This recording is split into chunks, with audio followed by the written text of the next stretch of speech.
Stranded on a mysterious peninsula, struggling for survival. But something's in the woods. Welcome to the forest. How's it? Naba here. We begin soaring through the sky on a flight with our son Timmy when the plane carrying us hits extreme turbulence and crash lands.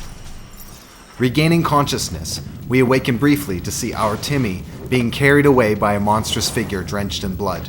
We can't save him though, and we fall back into a slumber.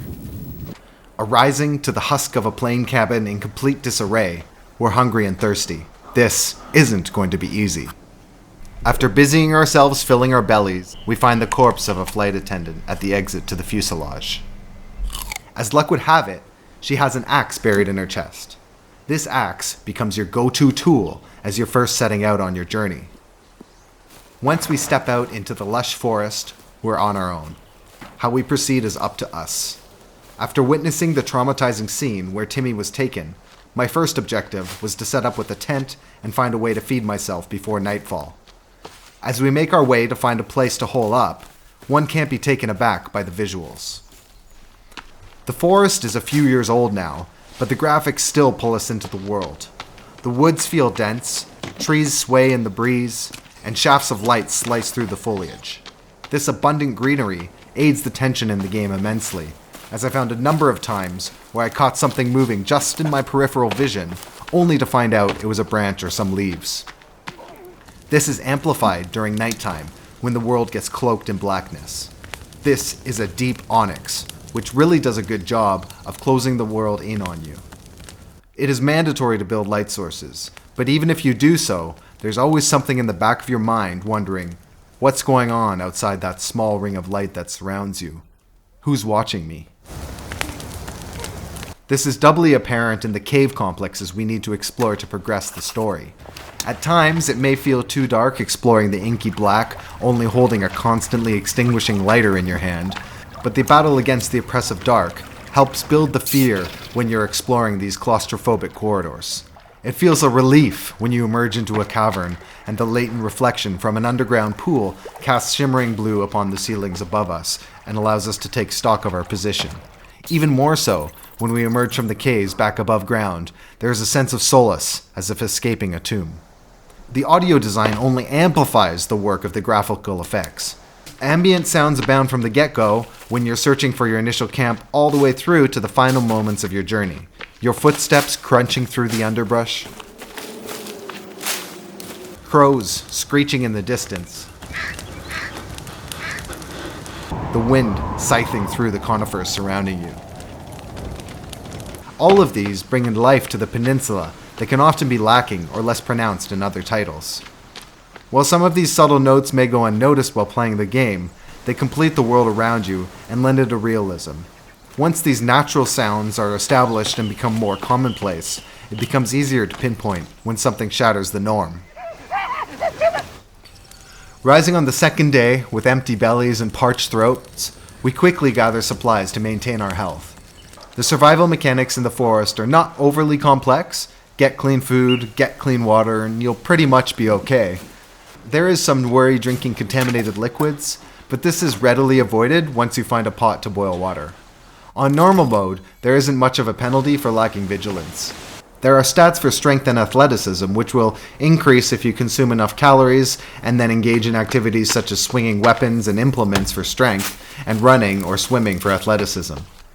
If you die without a revive though, these stats will be totally wiped out to their base values. In the forbidding environment of the forest, you must also be aware of body temperature. In the depths of the caves dotting the peninsula or in the snowy mountains to the north, internal temperature decreases rapidly and will need to be managed through building of fires or crafting a very difficult to craft warm suit. It would have been nice to add some more depth into the survival system here by adding more obvious effects for different types of food, including overheating, or by developing the sanity effect more thoroughly. As it is, sanity only allows you to create grotesque effigies, but otherwise does not impact the gameplay experience. The difficulty of the survival mechanics can be increased, making the aforementioned concerns more urgently pressing and having some stronger penalties applied to consuming non-ideal items, but this doesn't do quite enough to vary the experience. It becomes even easier to manage any concerns regarding our survival once we established an encampment in the wilds. The game provides you with a quite nicely presented interface for crafting via a survival book, which lays out basic survival skills, building schematics, your character status, and objectives. It is quite a joy to flip through the pages, especially the sections on local animal life and fauna, which really helps bring the player right into the world. When you want to build something, it's as simple as selecting something from one of the templates found on the pages and placing it on the ground. While the system isn't overly complex, it makes sense for this "hey, surprise, you're stranded" setting, with our character able to craft a reasonable list of things, although some more options for building would be a positive. The game tries to be realistic by making big components such as logs only able to be carried 2 at a time. While this doesn't apply to all aspects of player load, it is a nice touch that makes us consider how we will approach harvesting lumber. We can also pick up sticks and other items from the ground. These sticks are added to our backpack, as are other small goods and consumables. Opening the pack presents the second crafting system, which is great fun to explore as you find new items around the world and new ways to put things together. The interface also serves as your inventory with some of the game's unique items stored here. The pack could be somewhat improved upon with clearer items, as it's sometimes difficult to distinguish which items are required for a recipe. That said, it is satisfying when we pick up a new ingredient that we didn't know we needed and explore the new creations at our disposal. The fact that most of the items are things that we could find in our local superstore creates a feeling that, as we learn more, we're taking this journey ourselves. Most of the recipes are believable in some way, so it isn't tough to imagine how these could be actually implemented in reality.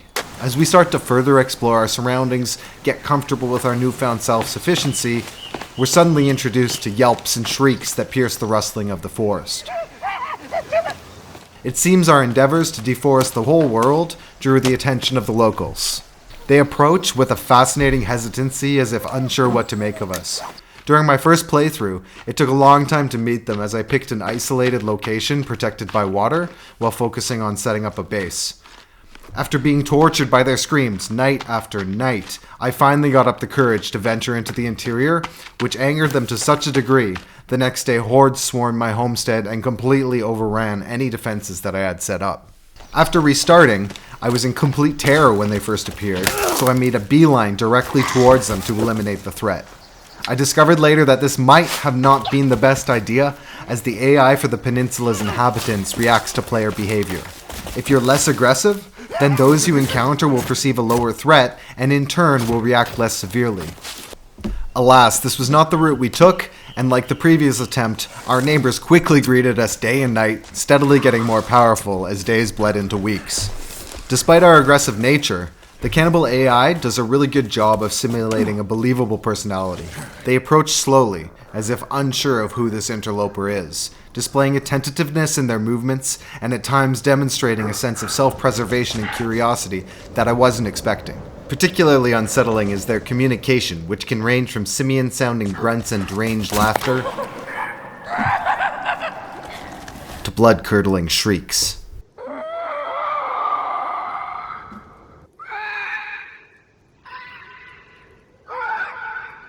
At some point, regardless of your aggression, you'll eventually have to engage with the villagers, most often in brutal face-to-face combat. This was frustrating at first as I flailed about aimlessly, quickly running out of energy, but there's a satisfying weight to the combat which forces you to consider your swings lest you be overwhelmed. It's possible to step back and use ranged weapons, but the aforementioned swarms can make this challenging and you'll often find yourself battling in the mud with the savages. You must also be wary of those you think you've already dispatched, as enemies can be stunned and knocked to the ground only to rise back up again after what seems to be sometimes half a minute as they regain their bearings. This was a neat touch as you needed to be concerned of your location and who's around you at all times. Struggling to deal with the constant onslaught and with nerves frayed, we picked up shop and delved into the caves dotting the area. This is where the story really begins to pick up as you come across clues as to what has actually been happening in this area. The harsh, constricting environment is not the only worry as we traipse through the caverns. In the tight confines, it becomes more difficult to handle the cannibals and any other friends they might have brought with them. It's also easy to get lost after a hectic battle, which makes plotting a path and uncovering a new area that much more satisfying, especially if we can find our way to one of the treasures, which might just give us that edge when we need it the most as we descend further into madness, searching for our lost son. The forest provides great value in 2023. Despite its age, being released on early access in 2014, with the full version arriving in 2018, the open world, compelling story, and fun survival gameplay make this a great pickup, especially during a sale when it can be found under $10. The survival systems play second fiddle to the combat aspects of the game, but it has an enjoyable loop that stays that way and kept me wanting to dive back in for most of my playtime. The real surprise and highlight was the interaction with the cannibals. These gregarious neighbors are a constant from the second day onwards and really make the game enjoyable. The relationship that grows with them, as we experience bouts of their seeming playfulness contrasted against their bloodthirsty ferociousness, is definitely one of the biggest highlights of The Forest. A sequel will be coming out in 2023 which will ideally deepen the crafting and survival systems while further strengthening the interactions with the peninsula's denizens. So that's it. My neighbors and I may have never become friends, but for now, I'll definitely miss their pattering footsteps and pitched howls when trying to bed down for the night.